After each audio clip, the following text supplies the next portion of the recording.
외도를 알아차릴 수 있었던 상황이 몇 번이나 있었습니다. 물론 저는 그 당시 그 상황을 남편의 이상한 모습과 엉뚱함으로 잘못 생각해 눈치채지 못했지만요. 왜 저희가 신혼집을 구할 때 결혼 전 합의했던 말과 달리 남편이 친정 도움을 받아서 자가를 구입하자고 은근히 졸랐던 때가 있었잖아요. 또 강남에 있는 결혼식장이 아니라고 예물 예단도 이게 전부가 맞냐고 떨떠름한 표정을 짓고 있었던 적도 있고요.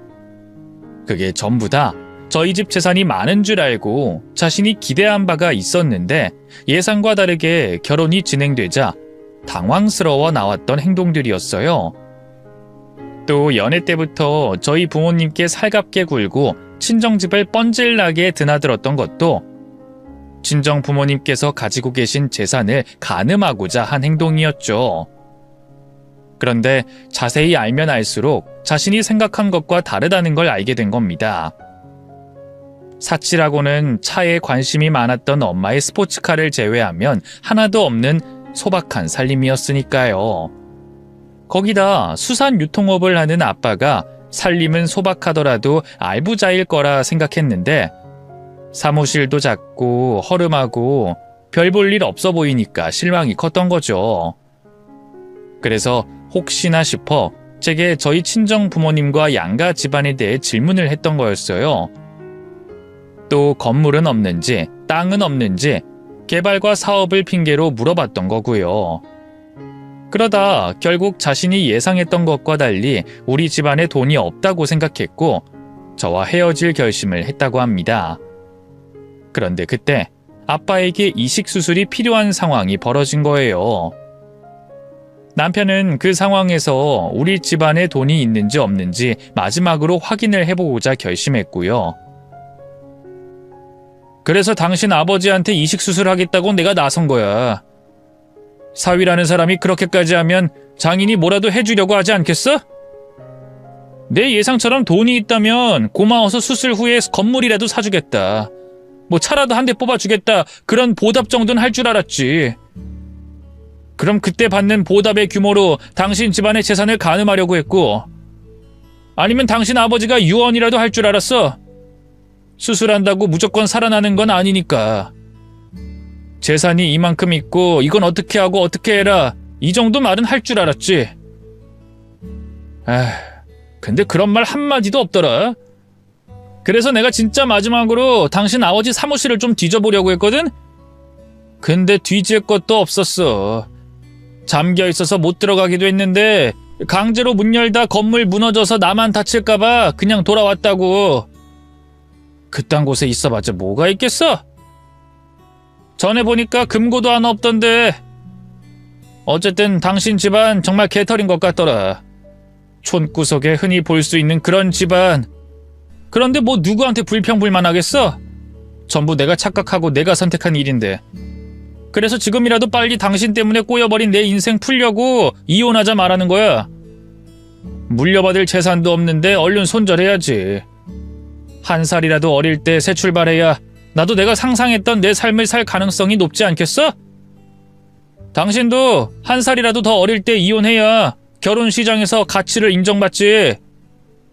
당신 조금만 더 늙으면 상패야.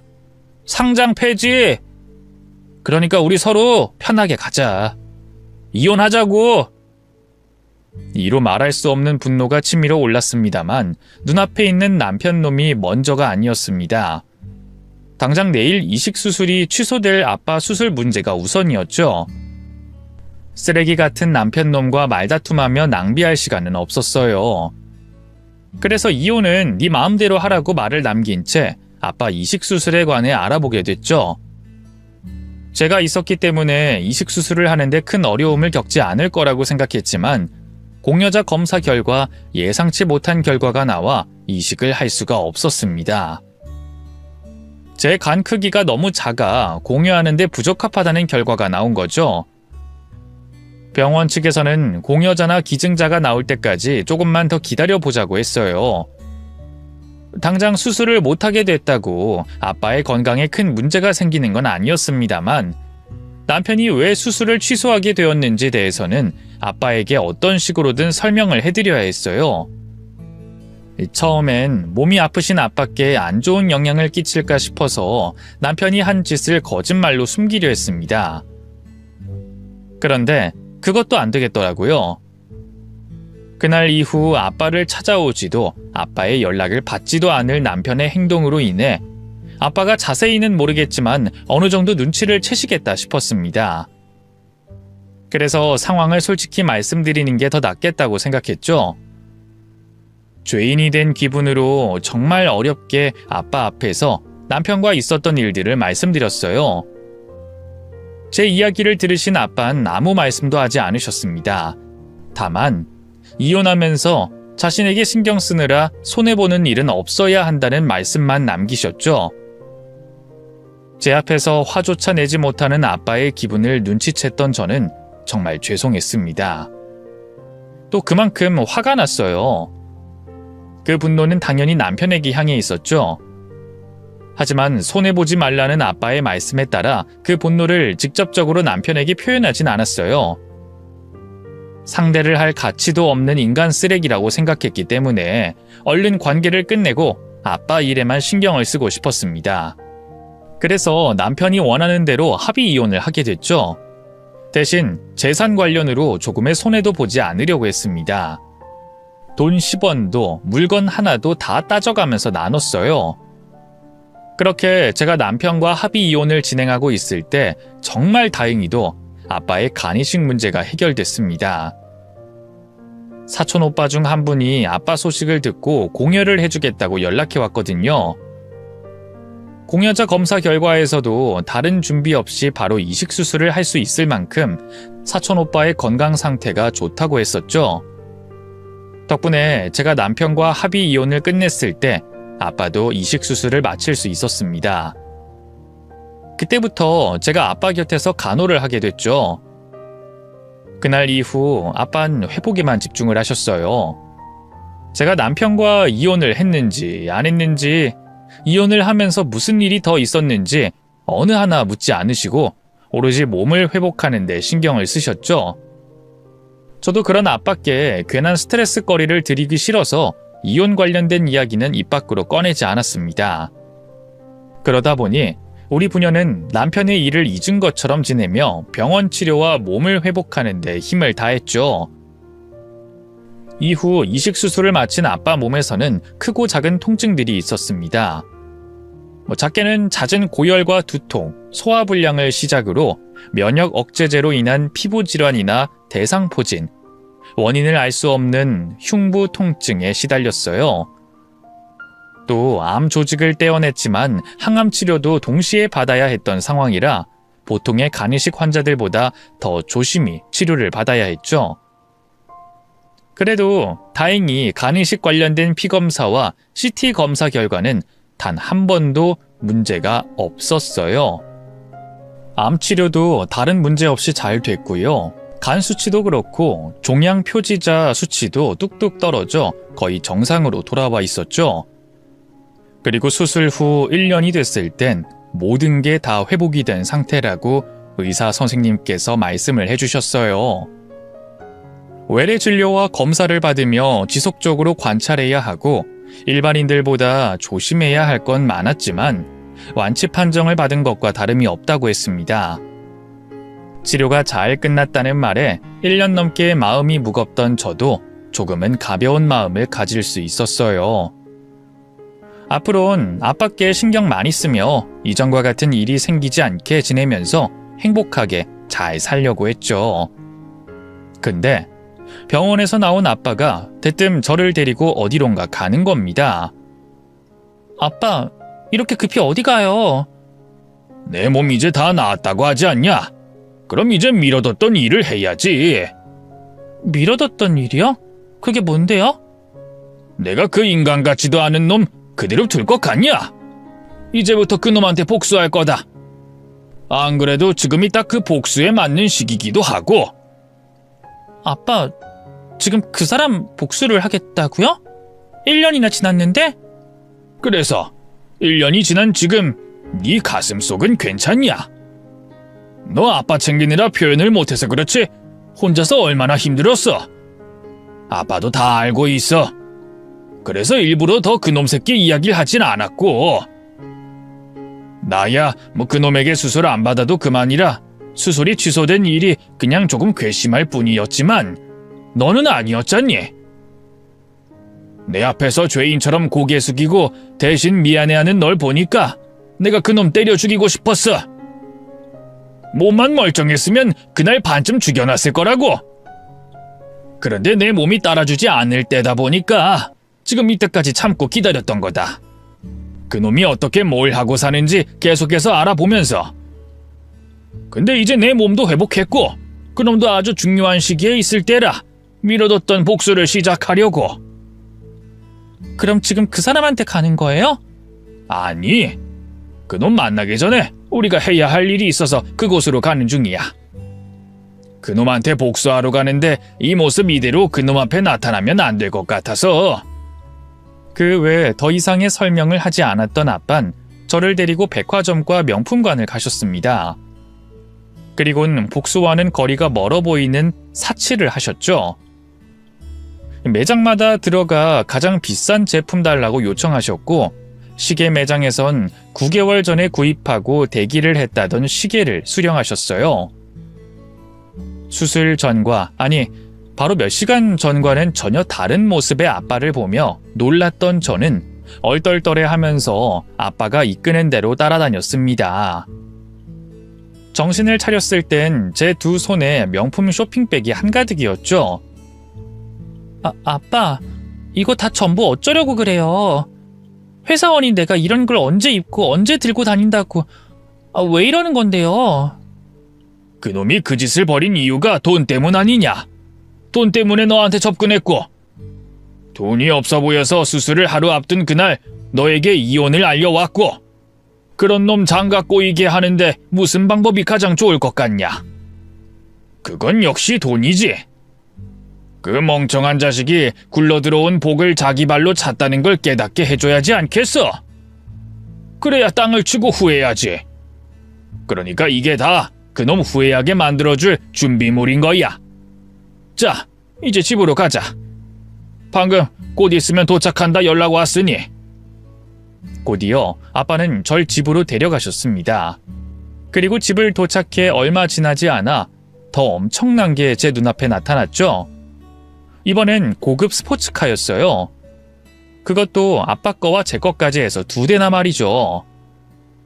아빠, 이건 뭐예요? 설마 이 차들까지 계약하신 거예요? 아유, 그럼. 그놈 차 좋아한다며. 뭐 명품이야 별 감흥 없을 수도 있겠지만 이 차를 보면 좀 다르지 않겠어? 놀랄 것도 놀랄 일인데 자기도 후회할 짓만 안 했으면 이 차를 탔을 생각에 아마 자기 원망을 엄청나게 할 거다. 등록도 대행으로 다 해놓은 거니까 내일 각자 한 대씩 타고 그놈 만나러 가자. 드라마와 영화 속에서도 이런 일은 보지 못했었어요. 값비싼 것들이 물밀려 들어오듯이 들어와 전부 제 것이라고 했죠. 몇 시간 동안은 제 것이 됐다는 그 명품들을 보면서 넋이나가 있었습니다. 그러다 당장 내일 전 남편을 찾아간다고 한 아빠의 말이 떠올랐죠. 급히 아빠에게 내일 무슨 일이 생기냐고 물어봤지만 아빠는 자신이 다 알아서 하겠다며 저는 거들고 즐기기만 하면 된다고 했습니다. 아주 오랜만에 신나 있는 아빠의 얼굴을 보며 더 이상 물어본다고 제대로 된 설명을 들을 수 없다는 걸 알았고 결국 얻은 것 없이 방으로 돌아왔죠. 그리고 내일 도대체 무슨 일이 벌어지는 건가 걱정과 기대를 하며 잠자리에 들었습니다. 다음 날 저는 어제 받은 스포츠카 운전대를 잡고 아빠를 따라 나섰습니다. 아빠가 모는 차량을 따라 도착을 해보니 경기도 부근에 있는 한 카페였어요. 당연히 전 남편이 지내고 있는 집 부근으로 찾아갈 줄 알았는데 한적한 카페에 도착하니 좀 의외였죠. 그런데 그 카페 안을 들어서니 그곳에 온 이유를 알겠더군요. 거기에 전 남편이 있었거든요. 남편은 유리창 너머로 저희 모녀가 고급 스포츠카에서 내리는 걸 봤는지 얼굴에 놀란 기색이 역력했습니다. 저희와 우연히 마주치게 돼 놀란 얼굴이 아니라 당신들이 어떻게 저런 고가의 차를 타고 있냐는 표정을 짓고 있었죠. 그런데 놀라고 있는 남편은 혼자가 아니었습니다. 처음 보는 여자 2명과 같이 있었죠. 누군가 싶어 고개를 빼내 두 사람의 얼굴을 확인하고 있었는데 아빠가 제 손을 잡고 남편과 두 여자가 있는 좌석으로 갔어요. 그리곤 남편 뺨을 때렸죠. 퍽 하고 뼈가 울리는 소리가 들렸고 저를 포함 자리에 앉아있던 두 여자까지 엄청나게 놀랐습니다. 아이씨, 이 사람이 미쳤나? 사람을 왜 때려? 당신 미쳤어? 이놈아, 뺨 한 대 맞은 것 가지고 웬 호들갑을 이렇게 떨어? 누군 목숨 달린 수술이 취소돼도 담담하게 있었는데 재수가 없으려니까 웬 미친놈을 만나서. 자기야, 가자. 장모님 일어나시죠. 미친 사람 같은데 자리 피하고 경찰에 신고하는 게 나을 것 같아요. 어딜 가? 이분들 오늘 날 보려고 여기까지 오신 건데. 여기 제가 설명드렸던 증거들입니다. 이게 제 이식수술과 관련된 서류들이고요. 이건 제 딸아이 관련 이혼 서류입니다. 마음껏 보세요. 뭐 궁금하시거나 제가 말한 부분이 기억나지 않으시면 언제든지 물어보시고요. 뭐야? 지금 뭐 하는 짓이야? 이 서류들 뭔데? 그리고 당신이 왜 우리 장모님과 이 사람을 왜 만나? 이거 뭐야? 저도 아빠에게 묻고 싶은 말이었어요. 아빠는 앉아있는 두 사람과 이미 만난 적이 있어 보였거든요. 도대체 어떻게 된 일인지 아빠에게 물어보고 싶었던 찰나 아빠 입에서 먼저 제가 궁금했던 내용들이 나왔습니다. 자네 같은 인간 쓰레기가 또 애먼 사람 피해주면 안 되지 않나? 자네 이번에도 사랑이 아니라 돈 보고 결혼하는 것 같던데. 그리고 과거에 무슨 일이 있었는지도 숨기는 것 같고. 그래서 내가 찾아가 뵙고 드릴 말씀이 있다고 했어. 우리 사이에 있었던 일 다 이야기했고. 근데 자네가 워낙 연기를 잘해서 그런지 못 믿겠다고 하시길래 내가 당사자들 전부 다 모여서 확인해 보자고 했지. 우리 쪽 주장 뒷받침할 만한 증거도 가지고 온다고 말씀드렸고. 그래서 서류 보여드리는 거야. 왜? 우리가 뭐 잘못했어? 아니면 자네가 잘못한 게 많아서 제발 저리는 건가?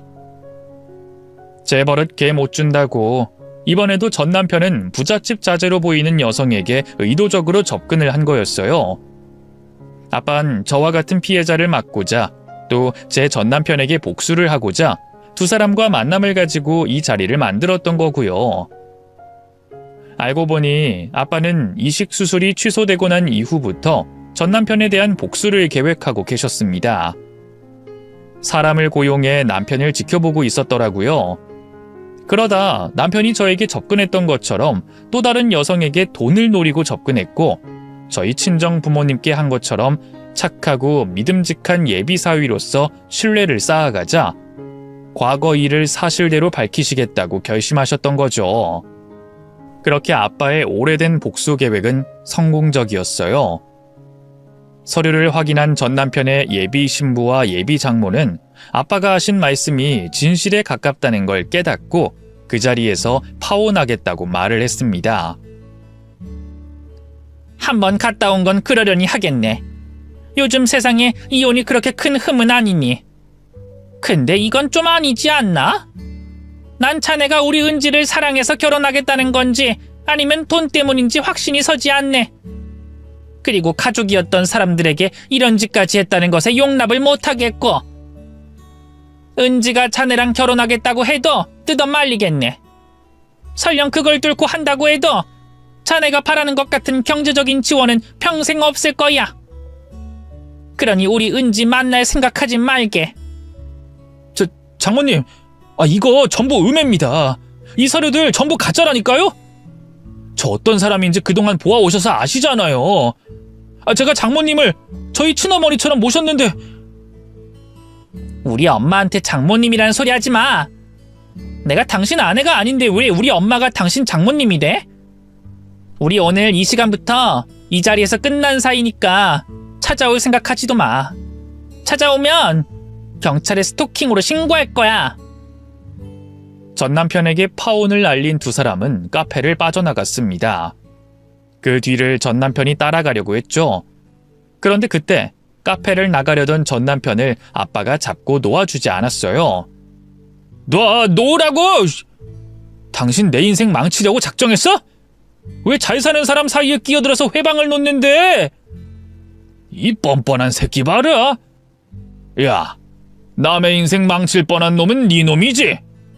너 때문에 사랑하는 내 딸이 고아가 될 뻔했고 내가 죽을 뻔했는데 남의 인생 망쳤다는 소리가 나와? 야, 네가 저 사람들 만나는 게 다른 사람 인생 망치는 일이야. 너 같은 놈은 평생 혼자서 살아야 하는 놈이라고. 뭐? 이 노인네가 말이면 단줄 아나. 이씨. 수술받은 몸으로 서 있는 게 고작인 것 같아서 내가 봐주려고 했더니 이게 계속 선을 넘어? 이게 정말 확... 놓으라고! 아프니까 좀 놔봐! 전 남편은 겁도 없이 아빠에게 덤벼들려고 했습니다.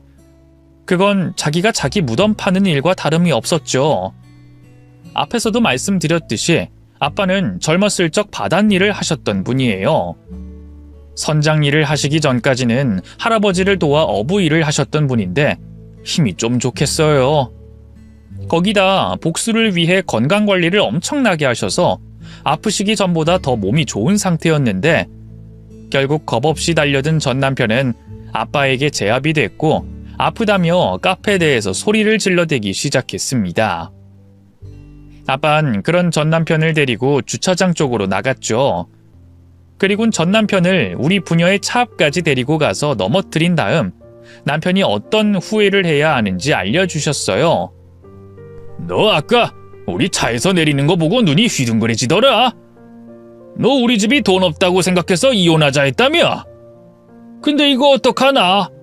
내가 가진 재산이 지금 하는 일을 손 놔도 이 차 정도는 평생 유지할 능력이 되는데 내가 돈 쓰는데 관심이 없어서 그러지? 내가 이래봬도 배만 20척이 넘어. 네 놈이 무시했다던 내 사무실도 말이야. 거기서 왔다 갔다 한 돈이 얼만지 알면 너 까무러칠걸. 그런데 이 멍청한 새끼가 쥐 입에 복이 들어온 줄도 모르고 그걸 뱉어버렸네. 거기다 나를 적으로 돌아서게 만들고. 너 앞으로 두고 봐봐.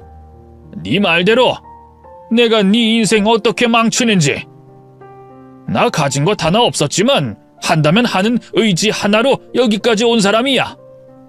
그런 내가 네 놈 인생 망치겠다고 결심했으니 어떻게 될지 한번 두고 보자고. 내가 벌금 따위 무서워할 줄 아냐? 내가 너 괴롭힌다고 벌금이 얼마가 나오든 변호사 비용이 어떻게 되든 너 박살 낸다. 알겠어?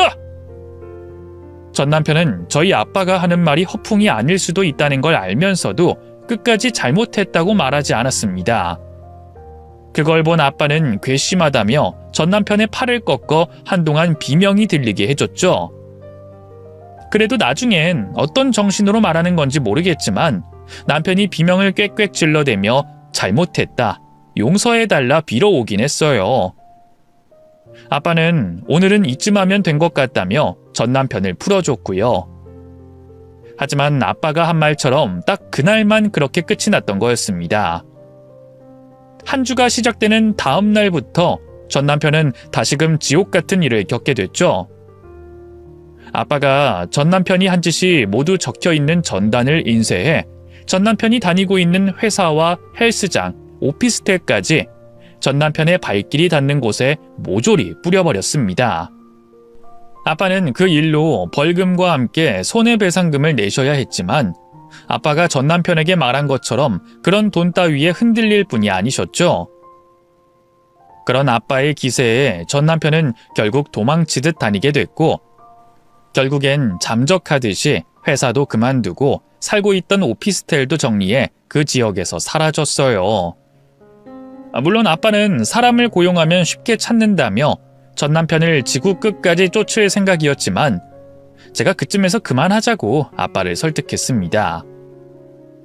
그런 인간 쫓는다고 아빠와 제가 즐길 시간을 소비하는 게 싫었거든요. 저도 그만하면 전 남편에게 충분히 복수를 한 것 같았고요. 그래서 지금은 저와 아빠 모두 각자 자신이 하는 일을 열심히 하면서 주말마다, 연휴마다 만나서 행복한 시간을 보내고 있습니다. 아빠는 이번 일이 있고 난 후부터 제 걱정을 많이 하세요. 저번 일로 제가 결혼에 부정적이지 않을까, 평생 홀로 외롭게 살아가지 않을까 자식 걱정을 하시죠. 제가 여러 번 좋은 사람 만나서 결혼하고 싶다고 말하는데 안 믿으시길래 이 자리를 빌려 끝인사와 함께 말해보겠습니다. 아빠, 저에게 좋은 사람이 생기면 절대 놓치지 않고 결혼할 거예요. 다만 저번과 같은 실수를 하지 않기 위해서 인연을 만나는데 조심하고 있는 거니까 너무 걱정하지 마세요. 그리고 지금처럼 쭉 행복하게 지내요. 그러려면 아빠가 건강하셔야 하니까 항상 조심하시고요. 저도 아빠 건강을 위해서 더 노력하는 딸이 될게요. 그럼 우리 주말에 만나요. 사랑해요.